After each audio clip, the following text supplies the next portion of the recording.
बच्चे last time हमने refraction of light वाला पार्ट कवर कर लिया था, जिसके अंदर हमने जो अपना बेंडिंग ऑफ लाइट का कंसेप्ट है, अलग अलग जब एक मीडियम से दूसरे मीडियम में कोई लाइट जा रही होती है उसके रिगार्डिंग हमने जितने भी फिनोमिना थे उसको डिस्कस किया था। आज का जो अपना टॉपिक है that is refraction through spherical surfaces या spherical refracting surfaces. Spherical refracting surfaces कुछ नया नहीं है, सेम जो हमने लेंसेज पढ़े थे, या कनकेव लेंस या कन्वेक्स लेंस, उनके बारे में बात करते हैं। लेकिन हमने जब 10th क्लास के अंदर लेंसेज को पढ़ा था, हमने किस तरीके से पढ़ा था? लाइट आती है, कन्वेक्स का एग्जांपल लेते हैं, लाइट आती है, उसके अंदर जाती है और वहां से बेंड होकर चली जाती है। क्या वो सीधा सा इतना सिंपल था? अगर हम सोच के देखें, वहां पर हो क्या रहा था? लाइट आती है रेयर मीडियम से एक डेंसर मीडियम के अंदर, और फिर डेंसर मीडियम से वो वापस निकलती है रेयर मीडियम में। अब जब वो रेयर से डेंसर में एंटर कर रही है तो वहां कर्व सरफेस होने की वजह से एंगल अलग था, और वहां के बाद जब वो बेंड होती है, अब रेयर टू डेंसर जाएगी तो obviously towards the normal bend होगी, डेंसर टू रेयर जाएगी तो away from the normal bend होगी, और उन दो रिफ्रेक्शंस की वजह से ओवरऑल बेंडिंग ऑफ लाइट होती है, जो कि फाइनल सारी लाइट जाके एक पॉइंट फोकस पे मीट करती है। ये बात समझ में आई है? तो ये वाला जो पार्ट था ये हमने इस डेप्थ में नहीं पढ़ा था। अब हम इस टॉपिक के अंदर, इस चैप्टर के अंदर इसको एक एक सरफेस को पकड़ के सॉल्व करेंगे।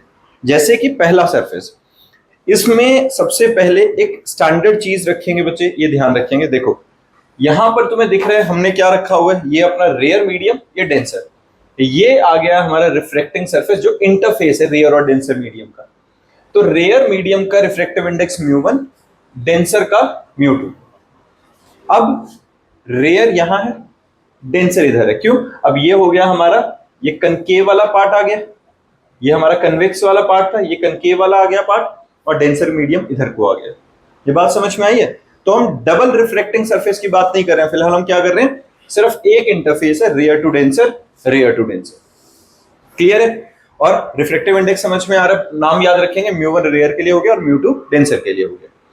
अब पहला स्टार्ट करते हैं, refraction from rare to denser medium at a convex spherical refracting surface. इसके ना सारा कुछ जो भी समाया हुआ है इस डायग्राम के अंदर है, और एक बार इसका ना जस्ट समझना, निचोड़ समझना कि भाई हमें कैसे आएगा। ये बहुत, अगर तुम देखोगे तो डेरिवेशन में बहुत कुछ करा हुआ दिखेगा, जबकि इतना कुछ है नहीं, वो बहुत आसान है अगर तुम्हें ये पता चल जाए कि टारगेट क्या है अपना। पहला मुद्दा, पहला तो ये देखो बच्चे, यहां पर जो हम ऑब्जेक्ट अज्यूम करते हैं, हमेशा हम बहुत point size object principal axis पे अज्यूम करेंगे, पहला। दूसरा, एंगल ऑफ इंसिडेंस और एंगल ऑफ रिफ्लेक्शन इतने छोटे एंगल अज्यूम करते हैं कि the sine of i can be approximately written as sine i, sine of r can be replaced by only r. Clear है? साइन आई को मैं अकेले आई से और साइन आर को मैं अकेले आर से रिप्लेस कर सकता हूं, ये हम अज्यूम करके चलते हैं। अब आती है कहानी इस डायग्राम पे। ये जो हमारे पास डायग्राम है, इस डायग्राम के अंदर अगर तुम देखोगे तो है क्या, रेयर मीडियम से डेंसर के अंदर एंटर कर लिया। यहां तीन एंगल्स दिखेंगे तुम्हें। हमारे पास जो तीन एंगल हैं वो है अल्फा, बीटा और गामा। अभी तक हमने अल्फा बीटा गामा कहीं पढ़े नहीं है, हमने सिर्फ क्या पढ़ा है इसके अंदर रिफ्लेक्शन में, angle of incidence, angle of reflection. Angle of incidence यहां पे, एंगल ऑफ रिफ्लेक्शन यहां पे। मैं डायग्राम बना के दिखाऊंगा ये बनते कैसे हैं। हमें घूम फिर के अल्फा, बीटा और गामा को आई और आर के टर्म्स में लिख देना है, सिंपल। ठीक है? अल्फा, बीटा, गामा को आई और आर के टर्म्स में लिख देना है।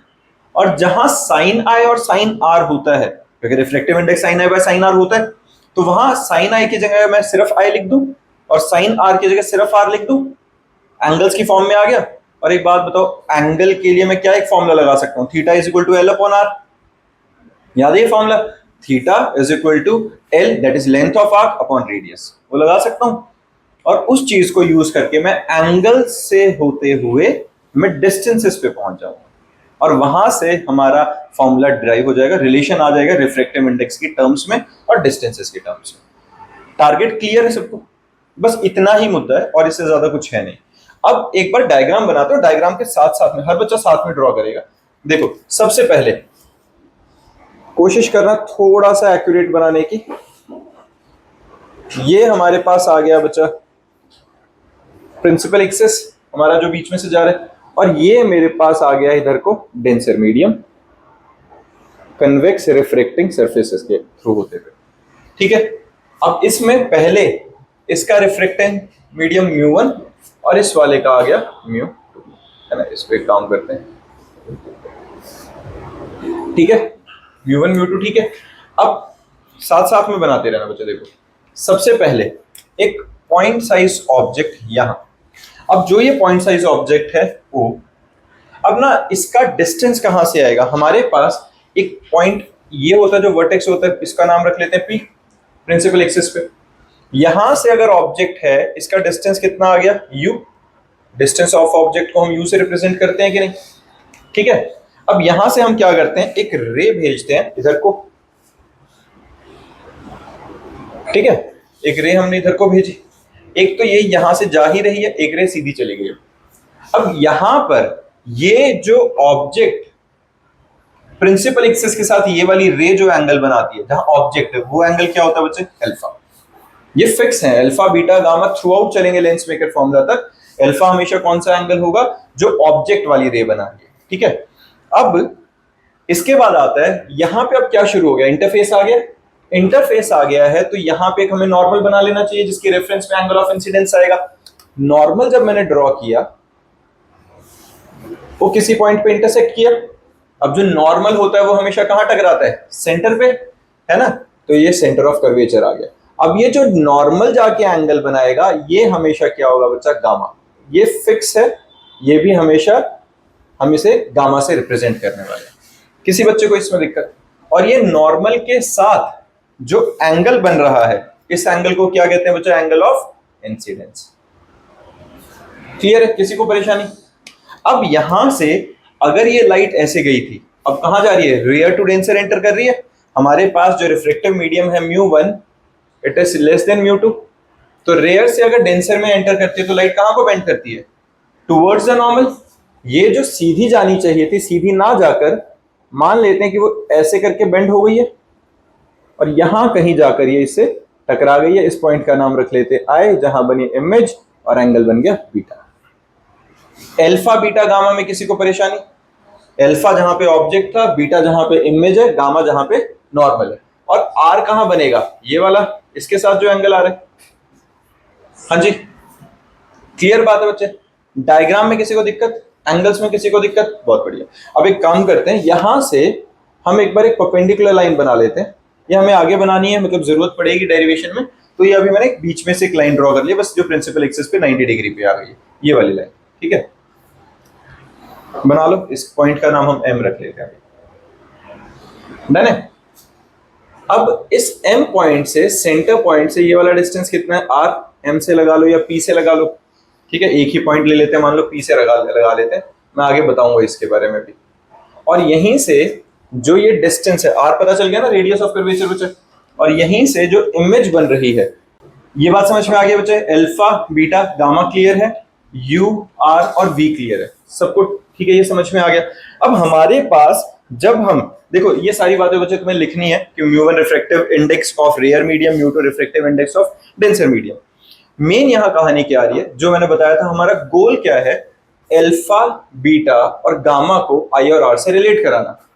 एक काम करते हैं, नामकरण कर देते हैं। हमारे पास जो ये पॉइंट है इसका नाम रख लेते हैं A। मैं सेम वही नाम रख रहा हूं जो मैंने नोट्स के अंदर रखे हुए हैं, जो स्क्रीन पे सेम है। ये वाला पार्ट x किसका पार्ट है बच्चे, ये XY, जो ये इंटरफेस है। A पॉइंट ये आ गया, O ये आ गया, ये M है, ये P है, ये C है, और वहां पे हमारे पास I आ गया, ठीक है।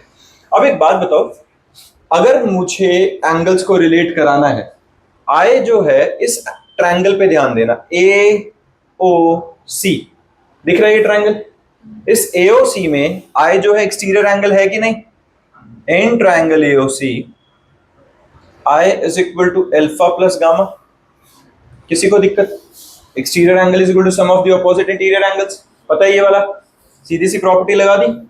अब इस ट्रायंगल पे ध्यान दो बच्चा, ACB, ACI, ये दिख रहा है, इन ट्रायंगल ACI, तो ये गामा एक्सटीरियर एंगल है। Gamma is equal to R plus beta, या R is equal to gamma minus beta लिख सकता हूं। किसी बच्चे को इसमें दिक्कत, बिल्कुल ठीक है, सिंपल ट्रायंगल की सिंपल सी प्रॉपर्टी लगाई है हमने।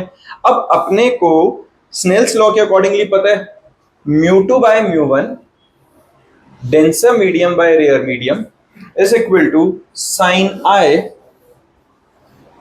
Bye sine are.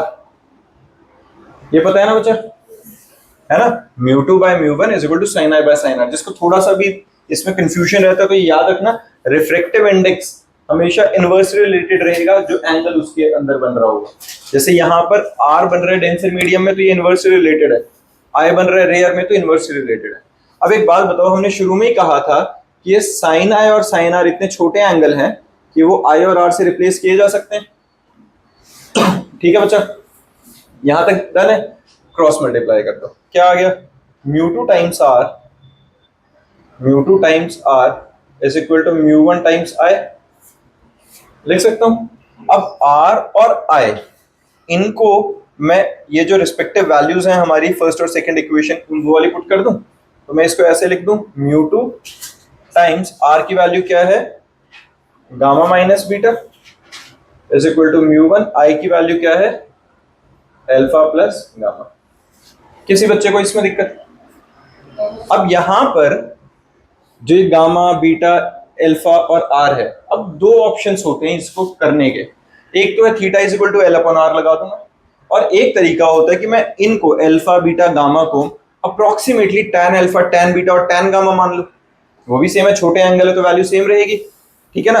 तो जिस मर्जी तरीके से करो, क्योंकि अगर मैं theta is equal to L upon R भी यूज करूंगा, length of arc upon radius, तो मैं उस लेंथ ऑफ आर्क को एपी वाले को अप्रोक्सीमेटली एम ही मानने वाला हूं, तो वो परपेंडिकुलर ही बनने वाला है। Theta is equal to L upon R, R क्या होता है, रेडियस।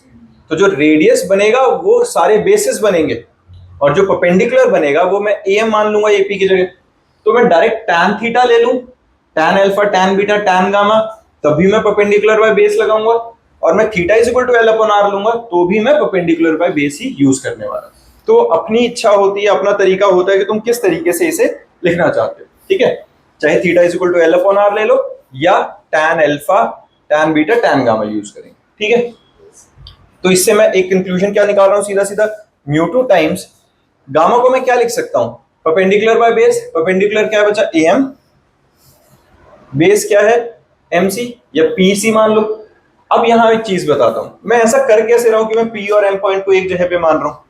एक्चुअल में हम क्या मान रहे हैं कि जो हमारा लेंस है उसका कर्वेचर बहुत कम है, तो वो अगर बहुत पतला है, थिन लेंस है, तो ये पतला होने की वजह से पी और एम जो रहेगा बाकी डिस्टेंसेस के हिसाब से ये ऑलमोस्ट एक दूसरे पे कंसाइड कर रहा होगा, है ना। बहुत थिन लेंस अज्यूम करके हम इस, मैं चाहे इसको एम सी मान लूं या सी पी मान लूं, सेम बात है, वो क्लियर है। उसको मैं रिप्रेजेंट आर से ही करने वाला, डन है। मैं अभी डायरेक्ट आर क्यों नहीं लिख रहा, क्योंकि मैं अगर लिखूंगा तो उसके अंदर साइन कन्वेंशंस को यूज करके लिखेंगे। अब साइन कन्वेंशंस याद है, जितने भी डिस्टेंस टुवर्ड्स द ऑब्जेक्ट है वो नेगेटिव, और ऑपोजिट साइड ऑफ द जो ऑब्जेक्ट रहेंगे वो सारे क्या होंगे, पॉजिटिव। लेफ्ट साइड के सारे डिस्टेंस नेगेटिव, राइट साइड के सारे डिस्टेंस पॉजिटिव। तो या तो मैं डायरेक्टली साइन कन्वेंशन यूज कर लेता हूं, ये समझ गए ना। मैंने यहाँ पे डेरिवेशन करते हुए पहले मैंने वैल्यू सब्स्टिट्यूट करके दिखाई हुई है, और उसके बाद साइन कन्वेंशंस के अकॉर्डिंगली वैल्यू डाली है। तो या तो ऐसे कर लेना, ठीक है, जैसे यहाँ पे अभी मैंने लास्ट में करके दिखाया हुआ, या फिर डायरेक्टली साइन कन्वेंशंस के साथ पहले ही वैल्यू डाल लो। तो एक काम करते हैं, प्रॉपर अगर मैं स्टेप्स फॉलो कराऊं तो ये वाली बात समझ में आ रही है बच्चा सबको। वैल्यू डालते चलो, A B by by P C, ये आ गया। ये हमने किसकी वैल्यू डाली है बच्चे, गामा की, माइनस बीटा की वैल्यू क्या डालेगी, बीटा की वैल्यू डालेगी ए एम बाय, है ना, I P.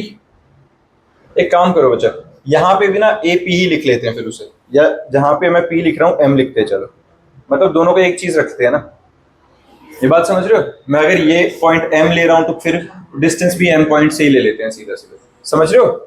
Perpendicular by base ले रहा हूं, हाँ टैन थीटा के हिसाब से लगा रहा हूं, परपेंडिकुलर बाय बेस या theta is equal to L by R के हिसाब से, दोनों तरीके से सेम है। तो मैं अगर एल बाय आर लूंगा तो एपी आएगा, उस एपी बाय पी आई आना था, लेकिन वो मैं एपी को अप्रोक्सीमेटली एम से रिप्लेस करूंगा तो वो एम आई आ जाएगा। इसलिए मैं बोल रहा हूँ कि एक ही रखते हैं, पी को डाल ही नहीं रहे। बात समझ में आ रही है यश, पक्का, ठीक है। इज इक्वल टू म्यू1, अब अल्फा क्या आएगा, परपेंडिकुलर इज एम, और बेस कितना है बेटा, ओ एम, प्लस गामा क्या आएगा हमारे पास, AM बाय MC। अब एक बात देखो, AM पूरा कॉमन आके कैंसिल आउट हो जाएगा, है ना, LHS RHS में से AM कॉमन आया, कैंसिल आउट हो गया। तो यहां से μ2 times 1/MC minus 1/IM is equal to μ1 times 1 by, हमारे पास ये किसके लिए था, OM प्लस 1/MC। किसी को दिक्कत बच्चे? हाँ जी ठीक है, हाँ जी ठीक है बच्चा, ये आ गया समझ में। एक अब काम करते हैं, यहाँ पे जो जिन की वैल्यूज हैं उनको सॉल्व कर लेते हैं। या तो एक काम करो, देखो मुझे एक चीज दिख रही है, MC और MC वाले सेम है, इनको एक तरफ कर लेते हैं, है ना, और बाकी वालों को एक तरफ कर लो। ब्रैकेट ओपन करेंगे तो क्या बनेगा, μ2/MC minus μ2/IM μ1/OM plus μ1/MC। ठीक है, MC वालों को एक साइड ले आते हैं, तो हमारे पास 1/MC अगर मैंने कॉमन लिया तो क्या बना हमारे पास, μ2 माइनस μ1, है ना, और इसको उधर भेजेंगे तो क्या बन रहा है मेरे पास, μ2/IM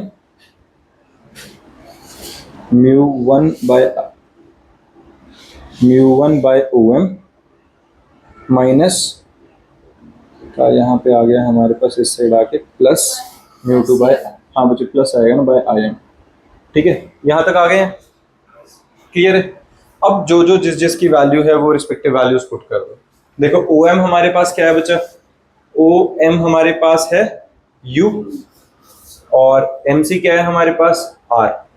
तो μ2 minus μ1 by R is equal to μ1 by OM। OM है मेरे पास U प्लस μ2 बाय IM क्या है हमारे पास बन रहा है, लेकिन U क्या आएगा, नेगेटिव, R और V क्या रहेंगे, पॉजिटिव। क्लियर बात है, ये हमारे पास फाइनल कंक्लूजन आ गया। ठीक है, हाँ जी, μ2 minus μ1 by R, μ1 by minus U plus μ2 by V। किसी को दिक्कत?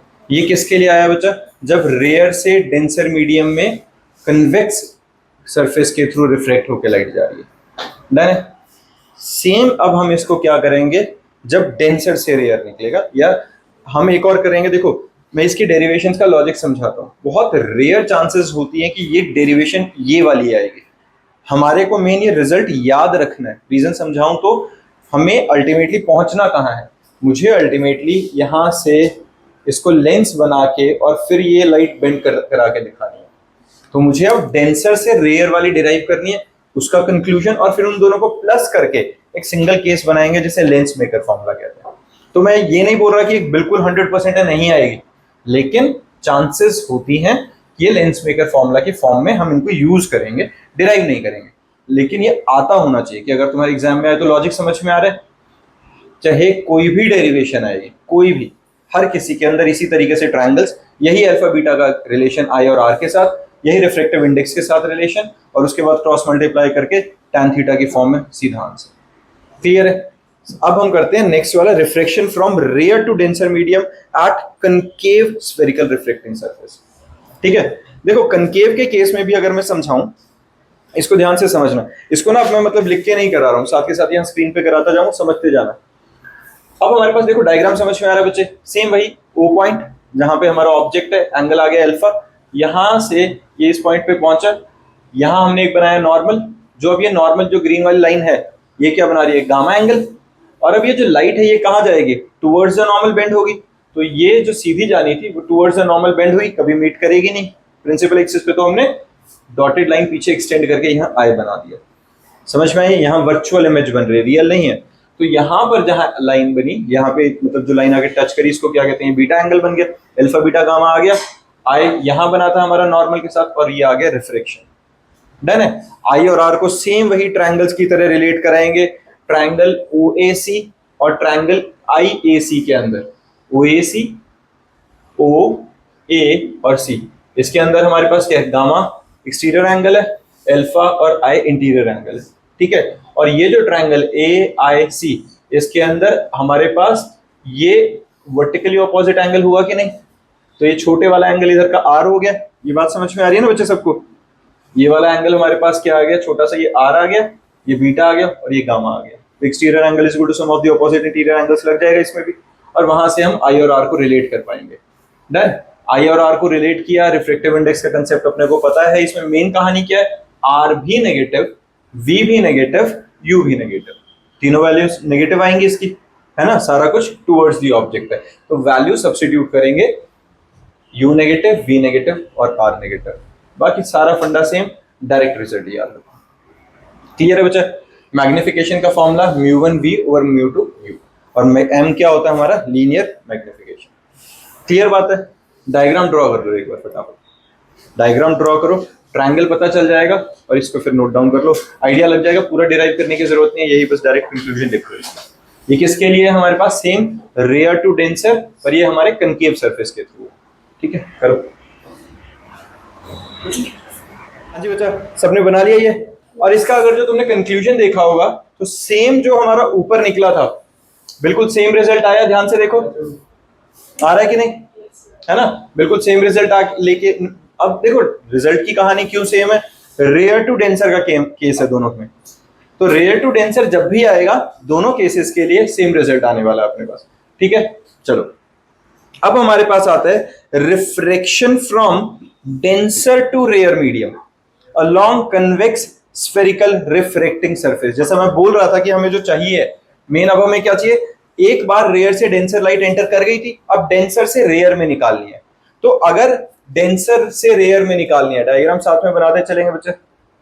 ये हमारे पास आ गया जो डेंसर मीडियम है, और ये रिफ्रैक्टिंग सरफेस आ गया, और यहां से ये आ गई अपने प्रिंसिपल एक्सिस। ठीक है, और अब डेंसर से रेयर में निकल रहा है। देखो अब एक बात बताओ, अगर मैं डेंसर से रेयर पे निकाल रहा हूं, सेम कहानी रखते हैं। यहां हमारे पास क्या आया, ऑब्जेक्ट, ये पॉइंट आ गया P, ऑब्जेक्ट जहां O है, अगर यहां से एक रे गई तो ये एंगल कौन सा बनेगा बच्चे, अल्फा बन गया। अब यहां पे क्या आ गया हमारे पास, नॉर्मल,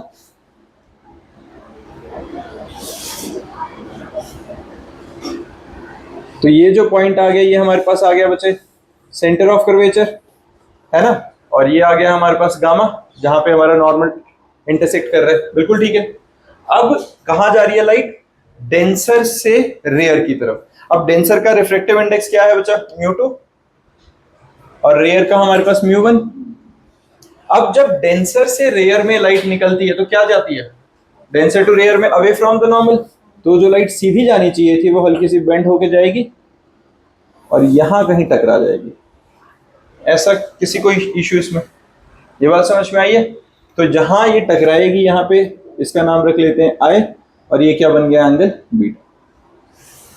ठीक है बच्चा, अब यहाँ जो एंगल आ रहा है ये क्या आ रहा है, देखो एंगल ऑफ इंसिडेंस, और ये जो एंगल बना है ये क्या बन गया, angle of refraction. Diagram clear है सबको? हाँ जी, डायग्राम ठीक है, यूएल बच्चा समझ में आ रहा है? गोविंद पता चल रहा है सबका क्या मीनिंग है?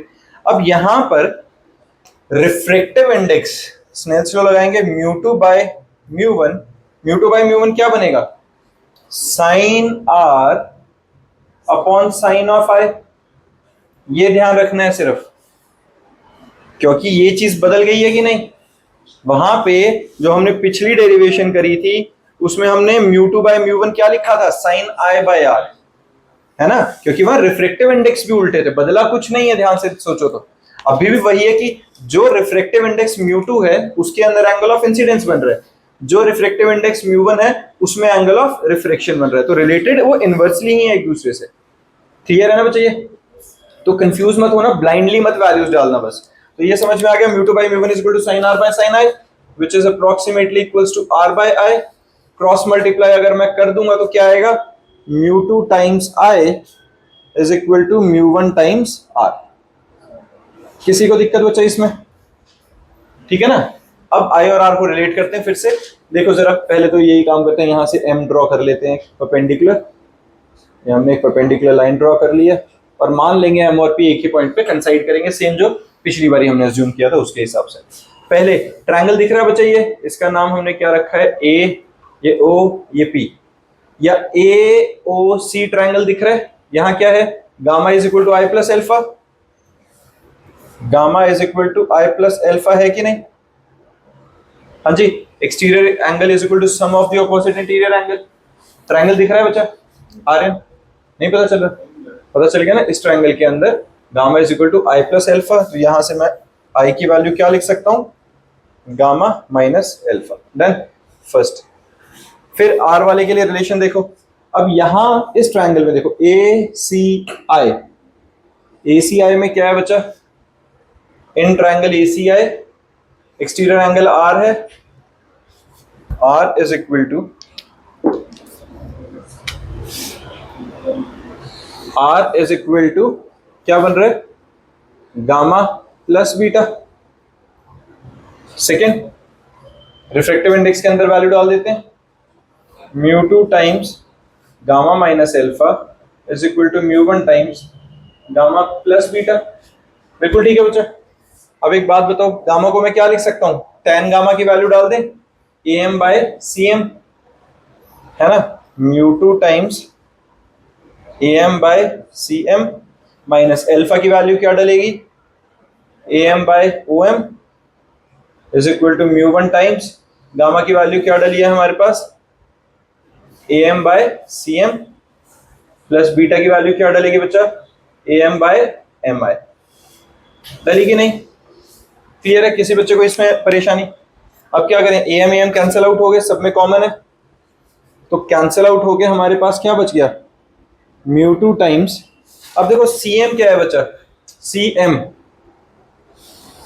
Radius of curvature, om distance of object, और mi डिस्टेंस ऑफ इमेज।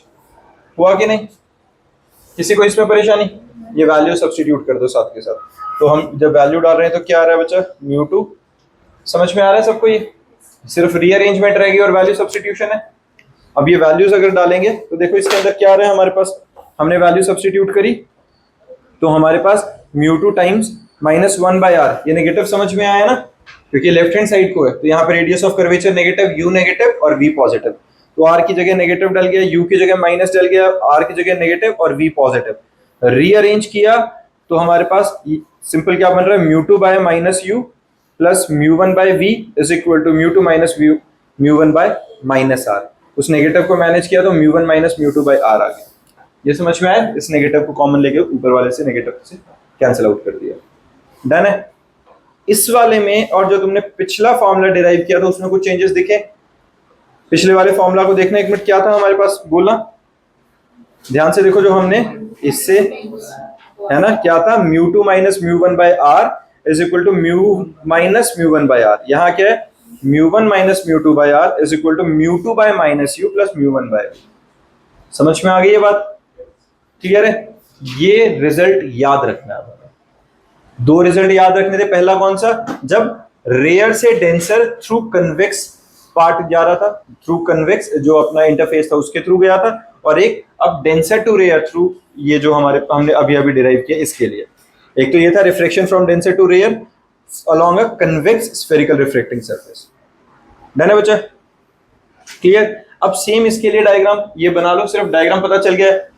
ये देखो जरा इस वाले केस के लिए फिर मैं बता रहा हूं, देखो ये डेरिवेशंस में रेयर चांसेस है कि ये वाली अगर आएगी तो अब तुम्हें आती है करनी। वही सेम आई और आर को अल्फा बीटा गामा से रिलेट करो, परपेंडिकुलर बाय बेस लगाओ, आंसर आएगा। यहाँ पे क्या हो रहा है, ऑब्जेक्ट से गई यहाँ पे रे, इधर से यहाँ हमने बनाया नॉर्मल, ये हुई away from the normal bend, पीछे को हमने एक्सटेंड करी, बीटा बन गया, तो अल्फा बीटा गामा बना, और यहाँ पे जो नॉर्मल के साथ बनेगा इधर आई बन जाएगा, इधर आर बन जाएगा। रिलेट करेंगे तो सेम फॉर्मूला हमारे पास डिराइव हो जाएगा। क्लियर है? ठीक बात है बच्चा? अब हमारा असली टॉपिक जो है वो आ जाता है, that is lens maker formula. अब पहले लेंसेज की अगर बात करें, लेंस सबने देखा हुआ है 10th क्लास के अंदर, बहुत सारे उसके लिए एक्सपेरिमेंट्स होते हैं एंड ऑल, वो सब पता है सबको कि कन्वेक्स लेंस कैसा होता है, कनकेव लेंस कैसा होता है। तो इसमें देखो कनकेवो कन्वेक्स, डबल कन्वेक्स, कनकेवो कन्वेक्स समझ में आ रहा है कैसा है ना? एक साइड से कनकेव है, एक साइड से कन्वेक्स है। डबल कन्वेक्स कैसा हुआ, जिसके अंदर दोनों साइड से कन्वेक्स है। मेन हम इसको कन्वेक्स लेंस की तरह ट्रीट करते होते हैं। एक आता है प्लेनो कन्वेक्स, जैसे एक प्लेन सरफेस और एक साइड से कन्वेक्स आ गया, कनकेवो, ये कन्वेक्सो कनकेव, प्लेनो कनकेव और डबल कनकेव। तो हम 10th क्लास में मेनली हम इनके बारे में बात करते थे, डबल कन्वेक्स और डबल कनकेव के बारे में, ठीक है। लेंसेज की तरह हम इन्हीं को यूज करेंगे। अब आता है इंटेंसिटी, ये फॉर्मूला लिख लो बच्चे सिर्फ। Intensity is directly proportional to aperture का square. Intensity is directly proportional to aperture का स्क्वायर, ठीक है। वो ऑब्वियस सी बात है, अगर किसी को इसमें प्रॉब्लम है तो खुद लॉजिक लगा के देखो। अपर्चर समझ में आता है ना, लेंस का साइज कितना है, तो इंटेंसिटी उतनी ही ज्यादा होगी जितना साइज बड़ा होता जाएगा, ठीक है। साइज बड़ा होने से रेडियस ऑफ कर्वेचर नहीं बढ़ रहा है, रेडियस ऑफ कर्वेचर तो छोटे का भी होता है, लेकिन जितना बड़ा साइज होता जाएगा हमारे पास लेंस का, उतनी ज्यादा लाइट को एंटर करने देगा वो अंदर, उतनी ही ज्यादा लाइट फोकस पे मर्ज होगी, तो इंटेंसिटी ज्यादा होगी उस केस में। क्लियर बात है बच्चे? चलो अब हम बात करें बच्चा लेंस मेकर फॉर्मूला। मैं इसको एक बार समझा रहा हूं डायग्राम के हिसाब से, ठीक है, और उस डायग्राम के बेसिस पे बाकी जो कंक्लूजन है वो हम डायरेक्ट फिर इससे कर लेंगे। एक बार पहले डायग्राम समझना, उसके बाद देखते हैं आगे का कुछ।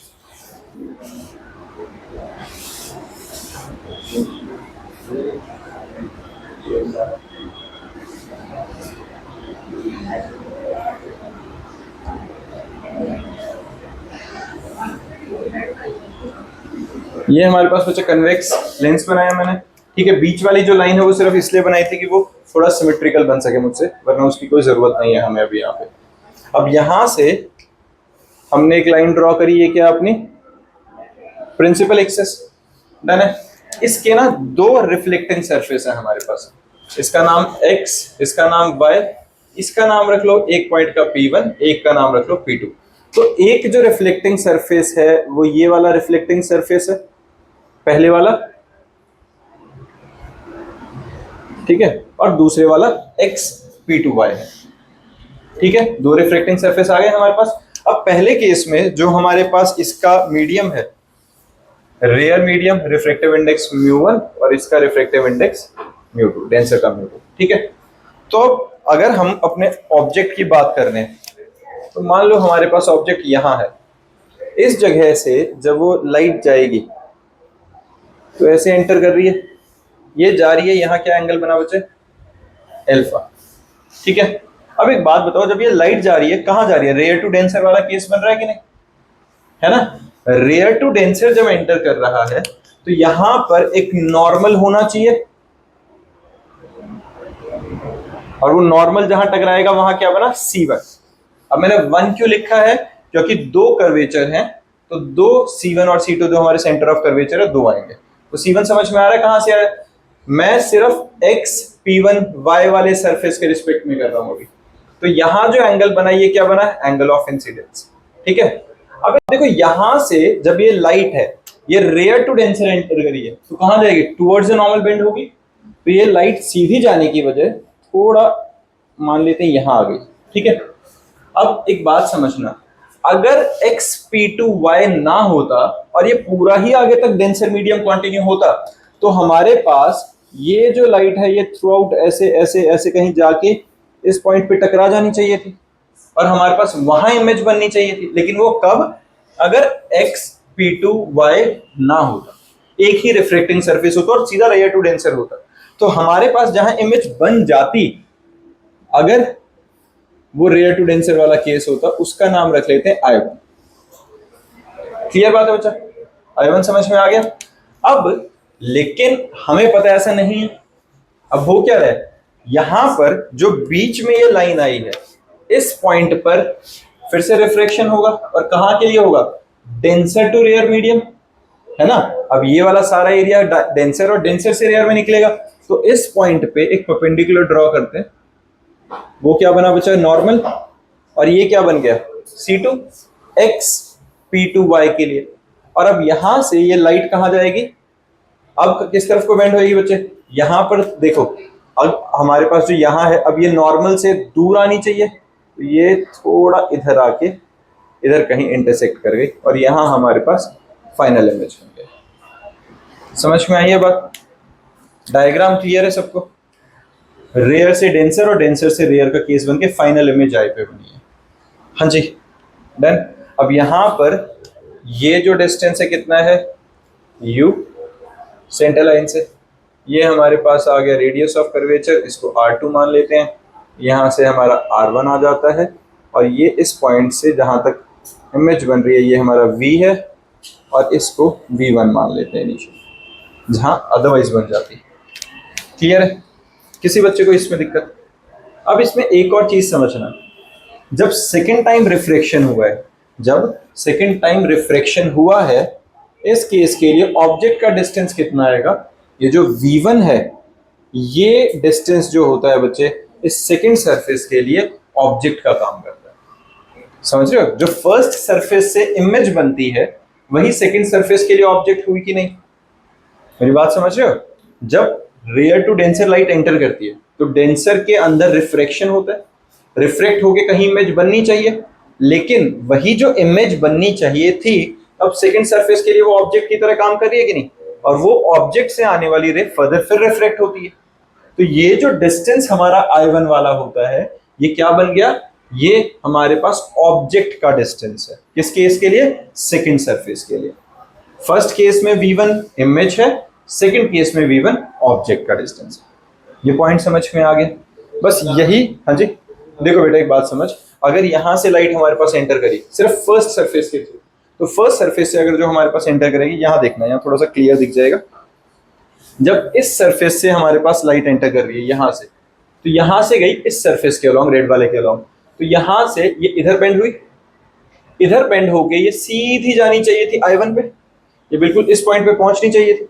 तो हमारे पास I1 पे क्यों नहीं पहुंची? क्योंकि यहाँ एक और सरफेस आ गया। अब इस सरफेस के लिए जहां ये पहुंचनी चाहिए थी, ये वाला डिस्टेंस किसका काम करेगा? ऑब्जेक्ट का। और अब इस ऑब्जेक्ट के डिस्टेंस के रिस्पेक्ट में ये बेंड होगी और फाइनल इमेज हमारी V पे बनाएगी, V डिस्टेंस पे बनाएगी। तो जो फर्स्ट रिफ्रैक्टिंग सरफेस से इमेज बन रही थी वही इमेज की पोजीशन सेकंड रिफ्रैक्टिंग सरफेस के लिए ऑब्जेक्ट की पोजीशन का काम करेगी। क्लियर बात है? ये बात समझ में आ गई है? अब इसी को हम क्या कर रहे हैं, देखो ये बाकी सारी थ्योरी है, पढ़ लेंगे लिख लेंगे अपने आप हो जाएगा। जो मैं वर्बली बता रहा हूँ वही सब लिखा हुआ। सेम वही मान रहे हैं कि सेंटर ऑफ इसका जो मतलब अपर्चर है, अपर्चर कह रहा हूँ सॉरी, जो थिकनेस है वो काफी कम है। थिकनेस कम है तो जो हमारा ये जो पॉइंट्स हैं P1, C और P2 ऑलमोस्ट एक पे लाया करेंगे, तो वही एक बीच में परपेंडिकुलर अज्यूम करके सेम सारी कहानी। लेकिन हम इसमें अब डिराइव नहीं कर रहे हैं उनको, सिर्फ साइन कन्वेंशंस यूज करी कि हमारे पास U क्या आया? CI1। पहले वाले के केस के लिए लेते हैं, देखो फर्स्ट रिफ्रैक्टिंग सरफेस इसके लिए, इसके हिसाब से हमारे पास C, हमारे पास क्या क्या बन रहा है? CI1 is equal to P1I1 which is V1 image, CC1 P1C1 which is R1 and CO which is equal to P1O U। तो बात समझ में आई? हमने तीनों पॉइंट को एक ही पे मान लिए, तो जो डिस्टेंस P से था वो डिस्टेंस हम C से लेके चल रहे हैं। बात समझ में आ गई? तो हमने U, V1 और R1 के रिस्पेक्ट में इनको लिख दिया। ठीक, अब सेकंड सरफेस के अक्रॉस, अब सेकंड सरफेस के अक्रॉस जब यहां से रिफ्लेक्शन आई है तो इसके लिए भी सेम कहानी जब हम लिखेंगे, U C1I1 के इक्वल हो गया जो कि V1 था। सेकंड सरफेस के लिए क्या था? जो फर्स्ट सरफेस के थ्रू इमेज बनी थी, सेकंड के केस में ऑब्जेक्ट बन गया C1I1 P2I, ये फाइनल इमेज बन गई है। और रेडियस ऑफ कर्वेचर वही R2 जो radius of curvature second surface का है। अब for refracting taking place rare to denser, ध्यान देना, जब रेयर टू डेंसर एंटर करी है तो हमने वो डायरेक्ट रिजल्ट लिखा है जो हमने पहले डिराइव कर रखा है। तो इसलिए मैंने कहा था वो रिजल्ट फाइनली याद होना चाहिए, क्योंकि लेंस मेकर में हम उसको डिराइव नहीं करेंगे, डायरेक्ट लिखेंगे μ1 upon minus you plus μ2 upon V1 is equal to μ2 minus μ1 upon R1। Clear है बच्चा? ये डायरेक्ट रिजल्ट डाल दिया हमने। हाँ जी, यही था रेयर टू डेंसर। और सेकंड सरफेस के लिए denser to rare, denser to rare वाला कंक्लूजन था जो वो डाल दिया, μ2 ओवर V1 μ1 ओवर V, जहां पे U था उसकी जगह बस V1 पुट हुआ है, is equal to μ1 minus μ2 over R2 is equal to μ2 minus μ1 over minus R2। बिल्कुल ठीक है।